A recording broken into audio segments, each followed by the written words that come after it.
Welcome back. સમાચારમાં આગળ વાત કરીએ તો ગિરનાર પર્વત પર રોપવે બંધ। ભારે પવનના કારણે રોપવે બંધ કરવામાં આવ્યું। ગિરનાર પર પવનની ગતિ સામાન્ય થયા બાદ ફરી શરૂ કરાશે રોપવે। 2 દિવસથી પવનની ગતિ તેજ હોવાથી રોપવે બંધ કરવામાં આવ્યો છે। તો રોપવે ઓથોરિટી દ્વારા પ્રવાસીઓના હિત ખાતર લેવાયો છે આ નિર્ણય।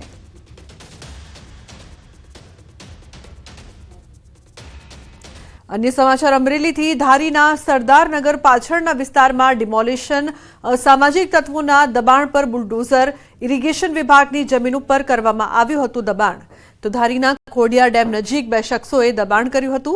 गैरकायदेसर मकान बनावीने जमीन पर खेती करवामां आवती हती। तो भूतकाळमां पण आ बंने इसमो द्वारा दबाण करवामां आव्युं हतुं। बंने इसमो सामे 8 जेटला गुनाओ नोंधायेला छे। चुस्त पोलीस बंदोबस्त वच्चे गैरकायदेसर दबाण दूर करवामां आव्या। जिला पोलीस वड़ा संजय खरात द्वारा 113 जेटला असामाजिक तत्वोनी यादी बनावी गृह विभागने सोंपवामां आवी छे। तो धारी इरिगेशन विभागनी टीम तेमज एएसपी जयवीर गढ़वी सहित पोलीस कर्मीओ हाजर रह्या।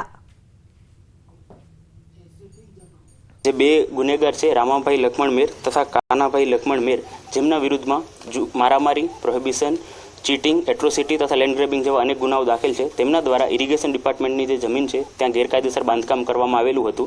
इरिगेशन डिपार्टमेंट, लोकल तंत्र अने पोलीस तंत्रना सहयोगथी आ जे गैरकायदेसर बांधकाम है एने आजे तोड़वामां आवी रह्युं छे। स्मार्ट सिटी सूरत में महानगरपालिकानी घोर बेदरकारी सामे आवी छे। पूर्णा बॉम्बे मार्केट रोड पर संस्कारधाम सोसायटी पासे गटरिया पूर जोवा मळ्या। गटर लाइन चॉकअप थता गटरिया पाणीनो धोध वहेतो थयो। अतिशय दुर्गंध मारता पाणीना कारणे अवरजवर करता लोको परेशान तेमज स्थानिको त्राहीमाम पोकारी उठ्या। साथे ज मेन रोड पर आम पाणी भरावाथी अकस्मातनो भय सतावी रह्यो छे। અને મહત્વપૂર્ણ સમાચાર ગીર સોમનાથથી સામાજિક કાર્યકરની અટકાયત કરવામાં આવી છે। આત્મવિલોપન કરવા આવેલા યુવકની અટકાયત। વેરાવળમાં જિલ્લા કલેક્ટરના બંગલા સામેથી અટકાયત કરી। કોડીનાના યુવકની અટકાયત કરવામાં આવી। ગામના પૂર્વ સરપંચ દ્વારા કરાયેલા કામોની તપાસને લઈને આત્મવિલોપનની ચીમકી આપી હતી। તો સામાજિક કાર્યકર આત્મવિલોપનનો પ્રયાસ કરે તે પહેલા પોલીસે અટકાયત કરી છે। પૂર્વ સરપંચ દ્વારા ગામમાં ઉચાપત કર્યાનો યુવકનો આક્ષેપ છે।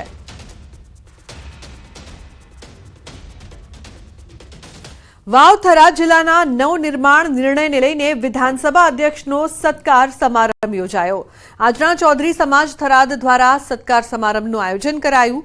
વિધાનસભા અધ્યક્ષ શંકર ચૌધરી માટે આ સત્કાર સમારંભ યોજાયો હતો, જેમાં મોટી સંખ્યામાં આજના ચૌધરી સમાજના લોકો ઉમટી પડ્યા।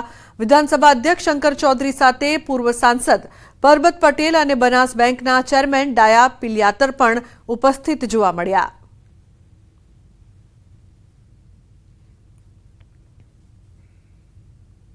अन्य महत्वपूर्ण समाचार वडोदराथी डम्परनी अडफेटे वृद्धનું મોત निपज्યું। કલાલી બ્રિજ પર સર્જાયો અકસ્માત। પાલિકાના કોન્ટ્રાક્ટરના ડમ્પર ચાલકે વૃદ્ધને અડફેટે લીધા। તો 65 વર્ષના વૃદ્ધનું ઘટના સ્થળે મોત निपज्યું। અકસ્માત એટલો ગંભીર હતો કે વૃદ્ધના શરીરનો અડધો ભાગ ચગદાઈ ગયો। પોલીસે ડમ્પર ચાલક વિરુદ્ધ ગુનો દાખલ કર્યો છે।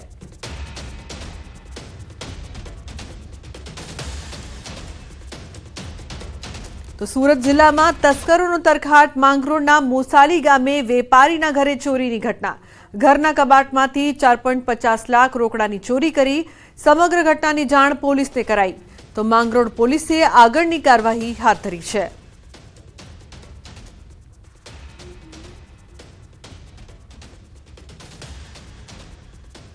अन्य समाचार दाहोदथी जेसावाड़ा गामे मंदिरमां ત્રાટક્યા તસ્કરો।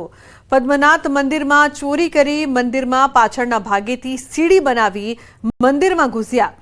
3 દાનપેટીમાંથી આશરે 25 થી 30 હજારની ચોરી કરીને તસ્કરો સીસીટીવીમાં કેદ થયા। જેસાવાડા પોલીસ દ્વારા તપાસ હાથ ધરવામાં આવી છે।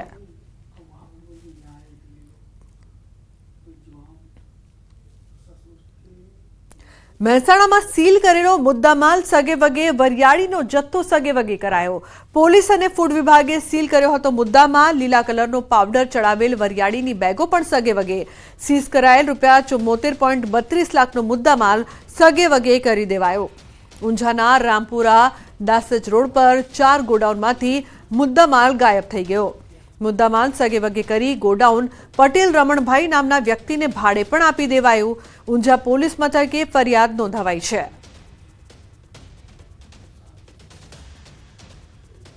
તો સુરતના પાંડેસરામાં આરોગ્ય વિભાગ દ્વારા દરોડા પાડવામાં આવ્યા. ઠંડા પીણાના વિક્રેતાને ત્યાં દરોડા પાડવામાં આવ્યા. લોકોના સ્વાસ્થ્યને નુકસાન કરતી વસ્તુઓનો નાશ કરાયો. પાંડેસરામાં મનપાની આરોગ્ય વિભાગની ટીમે દરોડા પાડ્યા હતા. બરફની પેપ્સી, ફ્રૂટી સહિતની વસ્તુઓ કબજે કરાઈ છે. મોટી માત્રામાં લોકોના સ્વાસ્થ્ય માટે હાનિકારક પેપ્સી, ફ્રૂટીનો નાશ કરવામાં આવ્યો. પાંડેસરા, ઉધના, ડિંડોલી સહિતના વિસ્તારોમાં ઝાડા ઉલટી સહિતના તાવના કેસીસ વધી રહ્યા છે. મનપાએ દરોડા પાડી અખાદ્ય 80 કિલો ફ્રૂટ, 1000થી વધુ પેપ્સી, 7 લીટર ફ્રૂટી સહિતના જથ્થાનો નાશ કર્યો છે.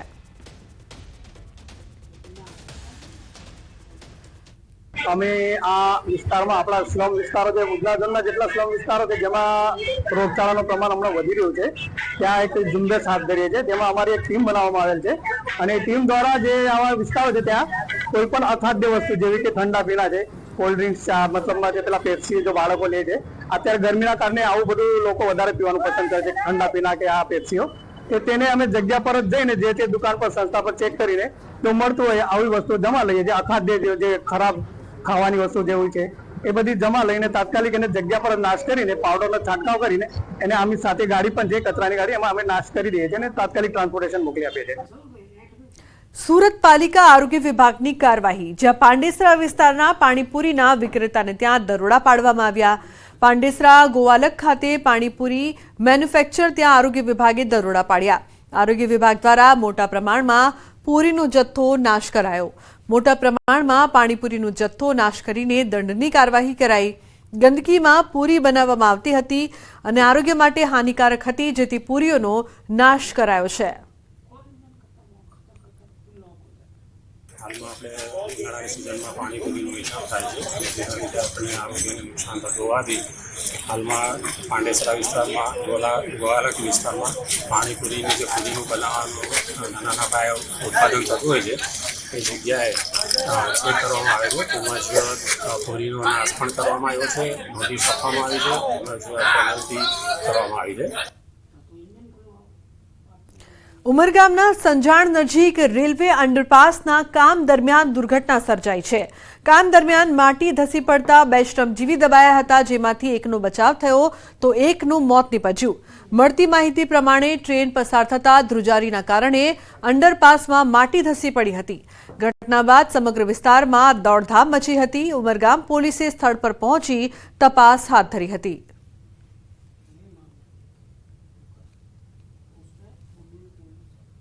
તો અન્ય સમાચાર વડોદરાથી. વડોદરાના ફતેગંજ વિસ્તારમાં સ્નાન કરતી મહિલાનો વિડીયો બનાવનાર મૌલાના હારૂન પઠાણની ધરપકડ કરાઈ.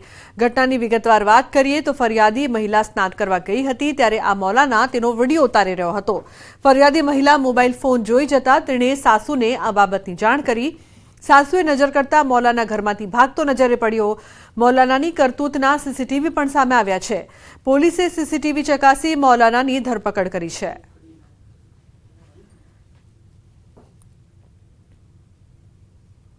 मैं नहाने घुसी, मैंने ऐसे पानी डाला और इसने क्या कहते हैं कैमरा ऐसे करा, फिर मैंने ऐसे करा ना तो इसका कैमरा दिखा मेरे को, ये मेरी वीडियो बना रहा था। फिर मैंने अपनी सास को बूम पड़ा, मैंने ऐसे बोला, मैंने कि देखो ये कोई है, देखो कैमरा डाला इसने, मोबाइल डाला इसने। फिर मेरी मम्मी गई पीछे तो ये भाग गया। हाँ, ये भाग गया। क्या नाम है ये व्यक्ति को? ये हारून। हाँ, क्या है? मौलाना है? ये मौलाना है। हाँ। ये मौलाना है, इसको हम नहीं जानते ये कौन है। हाँ। ये हमारे आगे रहता है। બનાસ ડેરીના દૂધની થતી ચોરીનો પર્દાફાશ થયો છે. છેલ્લા ઘણા સમયથી દૂધના ટેન્કરમાંથી દૂધ ચોરીનું કૌભાંડ દિયોદર પોલીસે પકડી પાડ્યું. કેટલાક શખ્સો ટેન્કરમાંથી દૂધની ચોરી કરીને ભાભર તરફ જતા હતા, ત્યારે પોલીસે પીછો કરી ભાભર વાવ રોડ પર મહાલક્ષ્મી દૂધ ડેરીમાં દૂધ આપતા રંગે હાથ પકડી પાડ્યા. 12 જેટલા શખ્સો દૂધ ચોરીનું રેકેટ ચલાવતા હોવાનું ખુલ્યું હતું. લુદ્રા નજીક મુખ્ય કેનાલ પર 300 લીટર દૂધ ટેન્કરમાંથી કાઢી 300 લીટર પાણી ભેળવી દેતા ચોરી કરેલું દૂધ પ્રાઇવેટ ડેરીમાં વેચી મરાતું હતું. હાલ દિયોદર પોલીસે 4 શખ્સોની ધરપકડ કરી છે. બાકીના આરોપીની શોધખોળ હાથ ધરી છે. એમાં લગભગ 12 આરોપીનું નામ છે. એમાં દૂધ ટેન્કર માલિકનું પણ નામ છે, દૂધ ટેન્કર ચાલકનું નામ છે, દૂધ લેનારનું પણ નામ છે, અને આ જે લોકો જે કાવતરું કરીને ત્યાંથી દૂધ કાઢવાનું અને પાણી નાખવાનું જે કાવતરું રચીને જે એની અમલવારી કરતા હતા એવા 4 બીજા આરોપીઓનું પણ નામ છે, જેમાં લોકો પાયલટિંગ કરતા હતા, કઈ લોકો પાણી કારવામાં ભરીને લાવતા હતા, અને કઈ લોકો એમાંથી બધું સંકલન કરતા હતા કે કોઈની નજરમાં ના આવે. પોરબંદરમાં ગત ચોમાસે પાણીના નિકાલ માટે તોડવામાં આવેલા રસ્તાનું હજુ સુધી પુરાણ કરવામાં નથી આવ્યું. તત્કાલીન કલેક્ટરની બદલી થઈ જતા આશરે 500 મીટર જેટલો જે રસ્તો સાઈડમાંથી ખોદવામાં આવ્યો હતો તે હજુ પણ તે જ હાલતમાં જોવા મળી રહ્યો છે. રસ્તાની આસપાસ ખોદેલ ભરતીના ઢગલાઓનો ખડકલો જોવા મળી રહ્યો છે. તંત્રએ પતરા ઢાંકી સંતોષ માન્યો. ખોદેલા રસ્તામાં અનેક લોકો અને રખડતા પશુઓ પણ પડ્યા હોવાના બનાવ બન્યા છે. પરંતુ તંત્ર દ્વારા 7 મહિનાથી વધુ સમય વીતવા છતાં કોઈ કામગીરી કરવામાં નથી આવી. ગત ચોમાસે ભારે વરસાદ પડતા મોટાભાગનો વિસ્તાર જળમગ્ન થયો.